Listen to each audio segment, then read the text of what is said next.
దేవుని బిడ్డలారా, యేసయ్య నామములో ఈ ఉదయకాల సమయంలో హృదయ అంతరంగం నుంచి మీకు శుభవందనాలండి.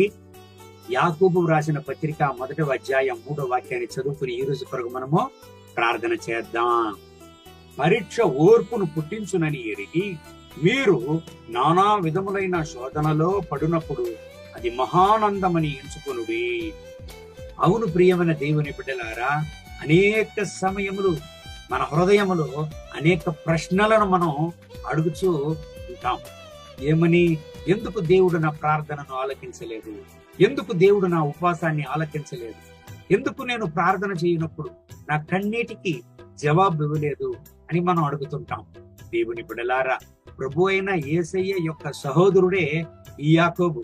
ఆయన చాలా లోతుగా విశ్వాస జీవితాన్ని గురించి రాస్తున్నాడు. జీవితంలో పరీక్ష అనున్నది వచ్చినప్పుడు మనం ఒక విషయాన్ని అర్థం చేసుకోవాలి.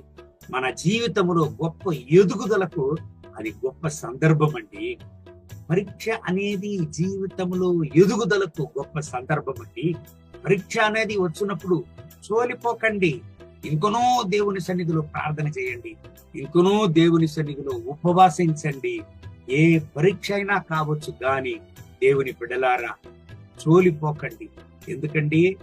ప్రభు అయిన యేసయ్య యొక్క సహోదరుడైన యాకోబు ఇక్కడ రాస్తున్నాడు చూడండి, మహానందము కలిగియుండుడి అని. అవును ప్రియమైన దేవుని బిడ్డలారా, ఎందుకంటే మన జీవితం అనేది మన చేతుల్లో లేదు.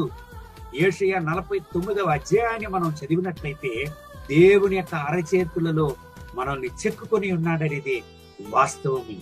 మన జీవితం అనేది దేవుని చేతుల్లోనున్నది. మన వల్ల ఏమి కాదు గాని మన జీవితంలో ఏమైతే పథకాన్ని దేవుడు కొని ఉన్నాడో అది మాత్రమే మన జీవితంలో జరుగును. అది మంచికే ఉండును. ఈ ఉదయకాల సమయంలో ప్రియమైన దేవుని బిడ్డలారా, మీరు ఈ దేవుని వాగ్దానాన్ని మీరు ఉంటున్నారు. చోలిపోయారా? ఎందుకు దేవుడు నా ప్రార్థన ఆలకించలా? ఎందుకు దేవుడు నాకు సదుత్తరాన్ని ఇవ్వలేదు? ఎందుకు దేవుడు నా ఉపవాసాన్ని వినలేదు? నా కన్నిటిని ఎందుకు దేవుడు ఇంకా ఆలకించలా అని చోలిపోయి ఉన్నారా? సంతోషంగా ఉండండి. ఎందుకంటే ఆలస్యంగా దేవుడు మీ యొక్క ప్రార్థనలకు జవాబిచ్చినా అది ఆశ్చర్యకరమైన రీతిలో ఉండును. మీకు మాత్రమే మిమ్మల్ని ఆశీర్వాదంగా ఉంచుడుగాని అనేక మందికి మిమ్మల్ని జీవంగల సాక్ష్యంగా ఆశీర్వాదంగా మిమ్మల్ని ఉంచుతాడనే విషయాన్ని మర్చిపోకండి దేవుని బిడ్డలారా.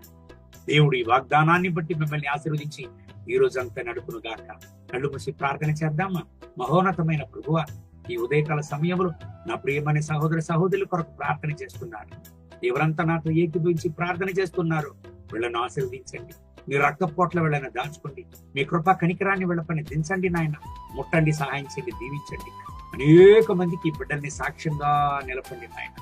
నా రాజా, ఎటువంటి పరీక్ష మార్గంలో వీళ్ళు వెళ్తున్నారు, ఎటువంటి పోరాట మార్గంలో వీళ్ళు వెళ్తున్నారు మీరు ఎరుగుదురు గనక ఈ ఉదయకాల సమయంలో మీ బిడ్డల్ని బలపరచండి. వీళ్ళని నాయన దృఢపరచండి. వీళ్ళ విశ్వాసాన్ని బలపరచండి.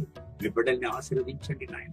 అనేక మందికి జీవంగా సాక్ష్యంగా నిలపండి, ముందు మాదిరిగా నిలపండి, సహాయం చేయండి తండ్రి. మీ కృప కనికరమతో మీ బిడ్డలను కూడా నింపి నడపండి.